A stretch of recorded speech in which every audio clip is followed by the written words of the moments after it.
नमस्कार विद्यार्थी मित्रांनो, स्वागत आहे आपल्या यूट्यूब चॅनलवरती.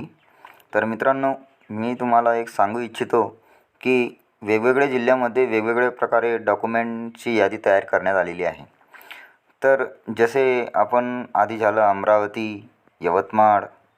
तर या जिल्ह्यांमध्ये नमूद केलेले जे डॉक्युमेंट्स आहेत ते सुटसुटीत व समजण्यायोग्य आहेत. पण ठाणे या जिल्ह्यामध्ये आपल्याला समजायला मार्ग दिलेला नाही. कारण त्यामध्ये फक्त जे आपल्याला डॉक्युमेंट लागतात ते तर आपल्याला माहितीच आहे. पण त्यांनी एक्स्ट्रामध्ये फक्त लहान कुटुंबाचे प्रमाणपत्र मागितलेले आहे.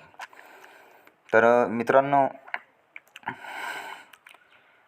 सांगू इच्छितो की इतर जिल्ह्यांच्या बाबतीत ठाणे जिल्ह्याच्या या वनरक्षकपदीसाठी डॉक्युमेंट व्हेरिफिकेशनसाठी आपल्याला मेडिकल सर्टिफिकेट न्यायचं की नाही न्यायचं. तर मित्रांनो, याची खात्री करण्यासाठी मी नागपूर म्हणजे हे जे दिसतं आहे हेल्पलाईन नंबरवरती मी कॉल केला होता. त्यांनी मला सांगितलं की काढून नेऊन जावा. म्हणजे मी जे काही बोललो आहे ते पुढील प्रमाणे तुम्ही ती रेकॉर्डिंग ऐकून घ्या व समजून घ्या. नमस्कार.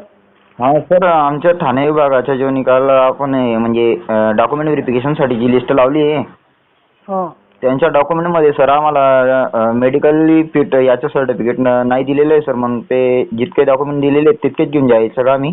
नाही, मेडिकल फिट घेऊन जायचं. जर वेळेवर मागितलं तर काय करणार तुम्ही सांगा. त्याच्यापेक्षा घेऊन जा.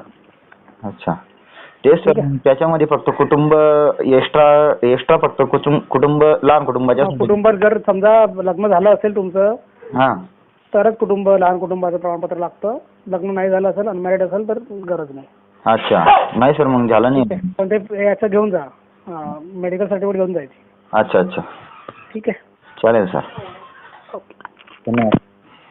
तर मित्रांनो, सरांच्या सांगितल्याप्रमाणे जर का लग्न जर का झालेलं असेल तर आपल्याला लहान कुटुंबाचे हे प्रमाणपत्र लागेल असं ते सांगताय. पण मित्रांनो, तुम्ही ते घेऊनच जा. कारण कसं आहे, डॉक्युमेंट नागपूरच्या एका विद्यार्थिनीला मेडिकल सर्टिफिकेटमुळे टॉपर होती ती मुलगी, तिला डॉक्युमेंट व्हेरिफिकेशनमध्ये अपात्र करून दिलं. तर मित्रांनो, जे काही आपल्याकडून बनतं आहे ते आपण घेऊन जावं व अपात्र ठरू नये.